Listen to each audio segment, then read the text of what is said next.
Everyone, welcome back to my long format video. ये video मैं काफ़ी टाइम से बनाना चाह रही थी क्योंकि ना मैं जब से चाइना से वापस आई हूँ मेरे दिमाग में इतनी सारी चीज़ें चल रही थी कि यार मतलब बहुत सारे लोग चाइना जाने का सोचते हैं, लेकिन उनके दिमाग में भी बहुत सारे क्वेश्चंस रहते हैं कि कैसे जाएं। Is China easy to go from India, especially जब आप इंडियंस हो और इंडिया और चाइना का रिलेशनशिप उतना ज़्यादा अच्छा नहीं है। So I thought why not make this video and give all the important information to you. So start करते हैं वीडियो with the fact कि मैं चाइना कब गई थी एंड इनफैक्ट चाइना जाने का बेस्ट टाइम कब है। सबसे पहले आता है प्लानिंग फेज, जहाँ पे आपको प्लान करना होता है कि आपको चाइना कब जाना है, कैसे जाना है। तो मैं बताती हूँ मेरा एक्सपीरियंस कि मैं कैसे गई थी। सबसे पहले तो मैंने प्लान किया था, मैंने फर्स्ट चेकआउट किया टिकट्स एंड ऑल राइट, कि कहाँ से कितना एक्सपेंसिव है। यहाँ से चाइना बहुत दूर है। अगर आप ये मैप देखोगे तो चाइना, हम इंडिया में यहाँ है और China right extreme left hand side पे है राइट। तो जाने में भी काफ़ी टाइम लगता है। It's like a close to 12-13 hours flight and और बिकॉज डिस्टेंस इतना ज़्यादा है तो ऑब्वियसली आपका फेयर भी ज़्यादा रहेगा। तो हमने क्या किया, हमने एक मिड ग्राउंड निकाला। हमने प्लान किया कि हम बैंगलोर से पहले मकाओ जाएंगे, which is also called the Las Vegas और the gambling capital of Asia, जिसके बारे में मैंने ऑलरेडी व्लॉग्स डाल रखे हैं, तो आप जाके चैनल पे चेकआउट कर लेना। और फिर वहाँ से अपन चाइना एंटर करेंगे, which is much like a cheaper and a cost effective way of entering China. However उसमें भी मेरा ज़्यादा लग जाता। अब सेकेंड वे ये था कि आप हांगकांग से जा सकते हो। तो हमारा फर्स्ट प्लान तो यही था कि हम पहले हांगकांग जाएं, हांगकांग से हम चाइना एंटर करें। आपको हांगकांग के लिए भी वीज़ा अप्लाई करना पड़ता है, जैसे कि मैंने वन ऑफ द वीडियोस में बताया है। और मेरा वीज़ा रिजेक्ट हो गया। तब कैसे रिजेक्ट हुआ था जाके देख लेना। तो बिकॉज वीज़ा नहीं हो पाया तो अब नेक्स्ट ऑप्शन मेरा यही था कि मैं मकाओ जाऊँ। It's absolutely visa free for Indians, तो वहाँ पे वीज़ा का नाटक भी नहीं था एंड वहाँ से मैं ईजिली चाइना एंटर कर सकती हूँ। तो अब आते हैं मेन वीज़ा प्रोसेस में, क्योंकि अब मकाओ के लिए तो मुझे वीज़ा चाहिए नहीं, बट चाइना के लिए मुझे वीज़ा चाहिए और वो वीज़ा मुझे इंडिया से ही लेकर जाना है। So your first step is planning कि आप कब जाना चाहते हो चाइना राइट। तो उसके लिए सबसे बेस्ट सीजन है स्प्रिंग और ऑटम। बीच में रेनी सीजन बकवास होता है, बहुत ज़्यादा बारिश आता है, वहाँ पे टाइफून्स आ जाता है। तो it's better you avoid rainy season. Best time है मार्च से लेकर मई या जून तक आप जा सकते हो। मैं खुद जून में गई थी, हल्की हल्की बारिश स्टार्ट हो गई थी उस टाइम पे। एंड बाकी आप फिर अक्टूबर सितंबर के अराउंड आप जा सकते हो। सो ये तो हो गया टाइम। अब डेट्स वेट्स प्लान कर लेना, फ्लाइट टिकट्स वगैरह देख लेना। और उसके बाद आते हैं वीज़ा एप्लीकेशन प्रोसेस में। हमने यूज़ किया था BTW वीज़ा एजेंसी, बट मैं आपको सजेस्ट करूंगी कि आप एटलिस यूज़ कर सकते हो, बिकॉज एटलिस बहुत ही ज़्यादा कन्वीनियंट है। तो आप एटलिस यूज़ करना इंस्टेड ऑफ BTW। दूसरा चीज़ होता है डॉक्यूमेंटेशन। डॉक्यूमेंटेशन में वही आपके अकाउंट में 1.5 लाख होने चाहिए और उसके अलावा आपका बैंक अकाउंट स्टेटमेंट, आपका पैन कार्ड, आधार कार्ड, आपका जितने भी जगह पे आप ट्रैवल किए हो, बेसिकली आपका पासपोर्ट का सारा प्रिंट आउट निकाल के आपको देना पड़ेगा। फिर आपको लीव अप्रूवल चाहिए अपनी कंपनी से, ये दिखाने के लिए कि आप लीव अप्लाई कर रहे हो इस डेट से लेकर इस डेट तक। उनको बेसिकली अश्योरिटी चाहिए कि आप चाइना एंटर कर रहे हो और वापस भी आ जाओगे, ठीक है। एंड देन उसके बाद आपको अपनी सैलरी स्लिप वगैरह देनी पड़ती है। फोटोग्राफ्स रहते हैं, तो फोटोग्राफ का एक पर्टिकुलर साइजिंग है जो आप ऑब्वियसली इंटरनेट में सर्च करोगे तो वो मिल जाएगा। एंड उसके हिसाब से आप सारे डॉक्यूमेंट्स को इकट्ठा कर लोगे and then you will give it to the agency. वो लोग एक बार गो थ्रू कर लेंगे and then there is a form that you have to fill right, visa application form जो आपको फिल करना पड़ेगा। बहुत लंबा चौड़ा फॉर्म होता है बट एजेंसी ऑब्वियसली आपको हेल्प करती है। एंड देन फाइनली आपको चाइना एम्बेसी जाना पड़ेगा। अब मैं बैंगलोर में हूँ, मेरा जो पासपोर्ट है वो इशूइंग सिटी है कोलकाता, तो मुझे कोलकाता जाना पड़ गया था। अगर आपका आसपास में कोई भी चाइनीज एम्बेसी है तो वहाँ आप जा सकते हो। फिर हम गए थे एम्बेसी में, वहाँ हमने अपना पेपर्स वगैरह सबमिट कर दिया। ज़्यादा कुछ क्वेश्चंस वगैरह वो लोग वहाँ पे पूछते नहीं है, बस नॉर्मली आपका सारा जो डॉक्यूमेंट्स वगैरह है वो चेक करके वो लोग रख लेते हैं। And then within 15 to 30 days आपका वीज़ा का जो स्टेटस है वो आ जाता है आपके पास, वेदर अप्रूव हुआ है, रिजेक्ट हुआ है, ये आपको पता चल जाता है। और अगर अप्रूव हो गया है तो प्लस एक चीज़ और भूल गई मैं, आपका पासपोर्ट भी चला जाता है। सो जब आपका वीज़ा अप्रूव हो जाएगा तो वो पासपोर्ट में ही आपका वीज़ा लग के आपको कुरियर कर दिया जाएगा। दोनों ऑप्शंस रहते हैं, या तो आप खुद से कलेक्ट कर लो या तो आप कुरियर करवा लो। हम तो कोलकाता में थे नहीं, we came back to Bangalore, तो हमने कुरियर का ऑप्शन चूज किया था and we got that done. I think मेरा अराउंड 10,000 रुपीज़ लगा था ये एंटायर वीज़ा प्रोसेसिंग फीस के लिए देने के लिए, and then separately around 5 to 6,000 लगा था जो मैंने BTW को दिया था। सो टोटल 17,000 अप्रॉक्स मेरा लगा था for the visa application process.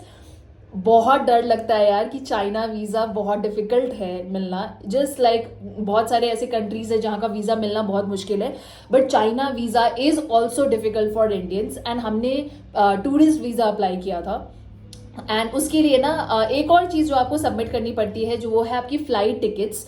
तो फ्लाइट टिकट्स हो गया आपका जो normal Aadhaar card, PAN card, bank account statement, आपका पासपोर्ट का सारा प्रिंट आउट्स, और फिर आपका बैंक अकाउंट में 1.5 लाख रुपए होने चाहिए, आपके रिटर्न फ्लाइट टिकट्स, जाने के फ्लाइट टिकट्स, कहाँ कहाँ रह रहे हो चाइना में, पूरा आइटिनरी आपको सबमिट करना पड़ता है so that they know that you are there only for tourism purpose. Obviously अगर आप बिजनेस पर्पज के लिए जा रहे हो तो बिजनेस वीजा के लिए अप्लाई कर सकते हो। उसके लिए ना आपका जो भी वेंडर बैठा है चाइना में उससे आपको लेटर लेना होगा and then accordingly you can apply for the visa. So ये रहा वीजा का प्रोसेस। अगर और भी कोई कमेंट्स क्वेश्चंस है अगर आपके दिमाग में तो आप कमेंट करके बताओ, मैं आपके क्वेश्चंस को एड्रेस कर दूंगी। अब आता है कि चाइना क्या इतना कन्वीनियंट है। सो फर्स्ट ऑफ ऑल तो मैं ये बता दूं कि जब हम मकाओ पहुंचे तो ऑब्वियसली मकाओ में बहुत सारे लोग वहाँ पे इंग्लिश बोलते हैं, वहाँ पे पोर्चुगीज कल्चर है, तो वहाँ पे तो हमें कुछ दिक्कत नहीं हुआ। मकाओ से हमने ट्रेन लिया, ठीक है, वहाँ पे एक कुछ रेलवे स्टेशन है जिसका नाम नहीं आ रहा है मुझे, बट मैं यहाँ पे लिख दे रही हूँ उसका नाम। सो उस रेलवे स्टेशन में अपन गए एंड वहाँ पे हमने नॉर्मल अपना ट्रेन का टिकट्स लिया। इट वाज लाइक 700 रुपीज़ पर पर्सन, और वहाँ से हम पहुँच गए गुंजाओ, ठीक है। तो 1.5-2 घंटे का ट्रेन था, स्पीड ट्रेन, बुलेट ट्रेन हमने लिया था, जो कि मैंने बहुत सारे शॉट्स देखे हैं। मैं इधर पे भी एक क्लिप लगा दे रही हूँ आपके लिए। हमने बुलेट ट्रेन लिया था, काफ़ी ज़्यादा स्मूथ एक्सपीरियंस था। जब अपन चाइना पहुँच गए तब जाके हमारा इमिग्रेशन हुआ वहाँ पे, जहाँ हमें फिर से पासपोर्ट में हमारा वीज़ा वगैरह चेक किया गया एंड देन पूछा गया कि आप क्यों आए हो चाइना, क्या करने वाले हो, कहाँ कहाँ जाने वाले हो। That's what they ask you and then it's better that you remember. Usually लोगों का ब्लैंक आउट हो जाता है ऐसी सिचुएशन में, डर लगता है, बट डरने की कोई बात नहीं है। They are very sweet people.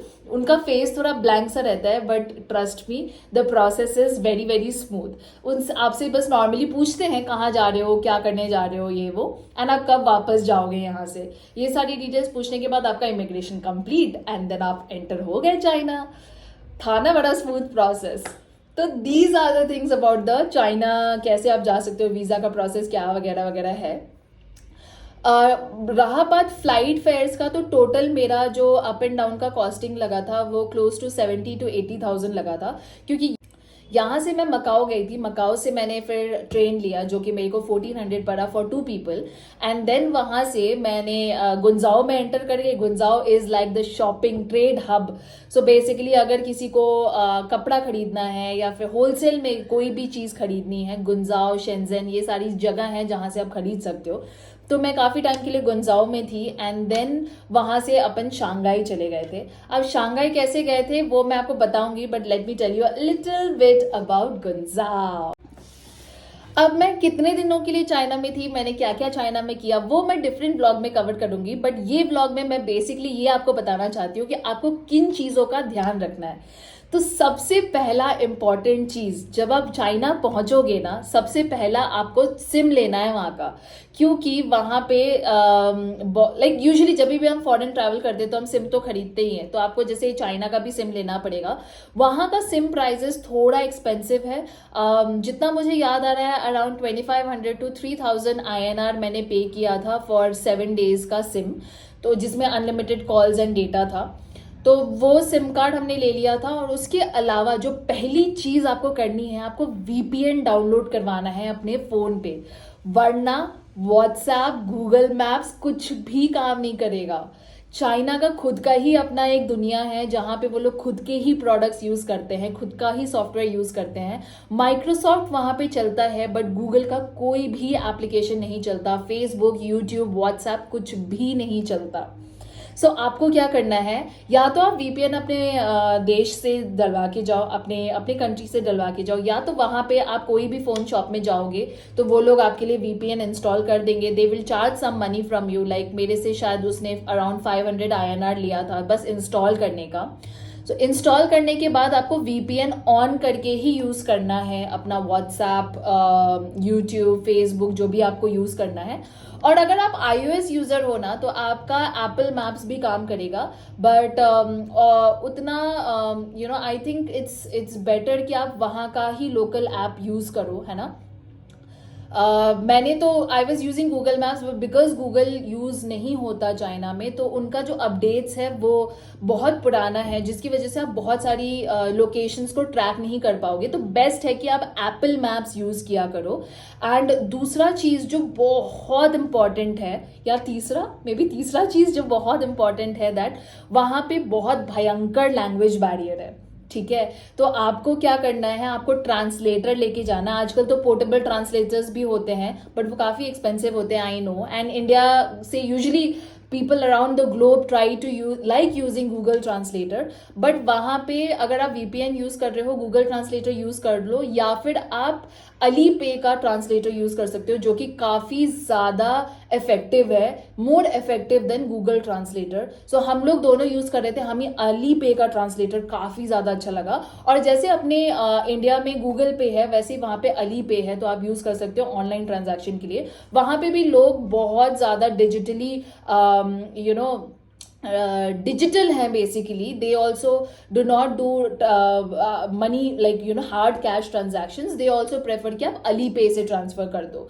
तो अली पे डाउनलोड कर लेना, वहाँ पे पहुँचते साथ वीपीएन रहेगा, आराम से चलेगा। और टिकटॉक वगैरह भी यूज़ करना है तो कर ही सकते हो वहाँ पे।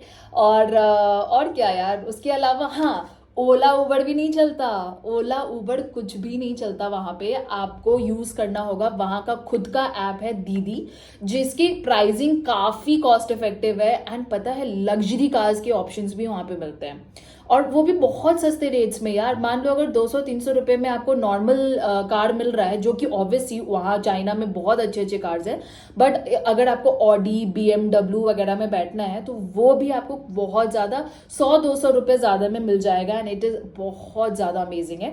बस थोड़ा लैंग्वेज बैरियर है, लोग वहाँ पे स्पेशली गुंजाओ में उतने ज़्यादा हेल्पफुल नहीं लगे हमें, क्योंकि mostly people are very hard business minded, they are like very busy and they don't have time to kind of guide you. But आपको बहुत सारे इंडियंस भी वहाँ पे मिलेंगे, अगर कोई अच्छा इंडियन मिला तो ठीक है, वरना हमारा तो उतना अच्छा एक्सपीरियंस नहीं रहा इंडियंस के साथ। हमें लगा कि यार इंडियंस तो और भी ज़्यादा हेल्पफुल नहीं थे वहाँ पे। So this was the entire thing. I hope ये वीडियो आपको काफ़ी ज़्यादा इंफॉर्मेटिव लगा। तो just summarising everything for you, यहाँ पे मैं आपके लिए लिख देती हूँ। सबसे पहला चीज़ है प्लानिंग, डेट्स प्लान कर लो एडवांस में, एंड देन उसके बाद अपनी वीज़ा के लिए अप्लाई करो। वीज़ा में ना आपको फ्लाइट के टिकट्स दिखाने पड़ेंगे। तो अब क्या आपको नहीं पता कि आपका फ्लाइट आपका वीज़ा अप्रूव होगा या नहीं अप्रूव होगा, तो उसके लिए आप डमी फ्लाइट टिकट्स बना सकते हो। बहुत सारे साइट्स आपको मिलेंगे। हमने जैसे श्रीलंकन एयरलाइंस का डमी टिकट बनवाया था। आप गूगल में जाओगे, डमी टिकट्स टाइप करोगे और वहाँ पे आपको साइट्स मिलेंगे जहाँ पे आप डमी टिकट्स बना सकते हो। या तो आप बुक नाउ पे लेटर वाला भी ऑप्शन रहता है, इंडिगो में था, श्रीलंकन एयरलाइंस में था, बहुत सारे एयरलाइंस में था। तो आपको थोड़ा अमाउंट देना पड़ता है, मतलब 1000-2000 रुपए ब्लॉक करने के लिए वो टिकट, और बाद में एट अ लेटर स्टेज आप पूरा पेमेंट कर सकते हो। तो हमने तो वही किया था, एक वैसा टिकट बना लिया था और वही हमने वीजा एप्लीकेशन के लिए सबमिट कर दिया था। You can also do that. So reiterating everything for you. So first step is planning. Plan your dates, book dummy tickets, and then be ready for your trip. Second step is to apply for your visa. Choose BTW or Atlas, preferably Atlas, and as an agency जो आपको help करेगा end to end to apply for your visa. China embassy में आपको जाना पड़ेगा, वहाँ visa apply करना पड़ेगा, एंड देन वंस आपका वीज़ा अप्लाई हो गया then you can fly to China. और उसके बाद आपको वहाँ जाके जो जो भी करना है वो मैंने आपको ऑलरेडी बता दिया है यहाँ पे।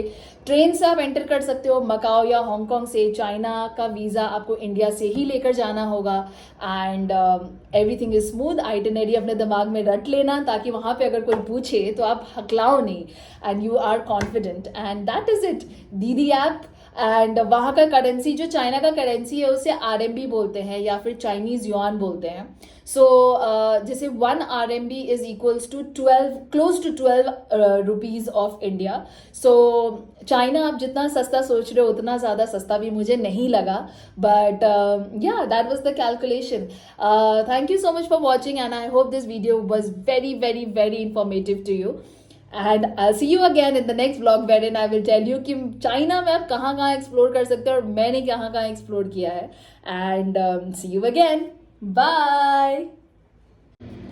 वीडियो अच्छा लगा हो तो कमेंट करना नहीं भूलना, लाइक करना नहीं भूलना और प्लीज़ चैनल को सब्सक्राइब कर देना। और ऐसे और भी वीडियोस के लिए बेल आइकन को दबा देना ताकि मैं जब भी एक नई वीडियो लेकर आऊँ तो आपको सबसे पहले नोटिफिकेशन पहुँचे। That's it. Signing off. Gummakkad Ladki signing off. We'll come back with a new video on China and see you later. Bye.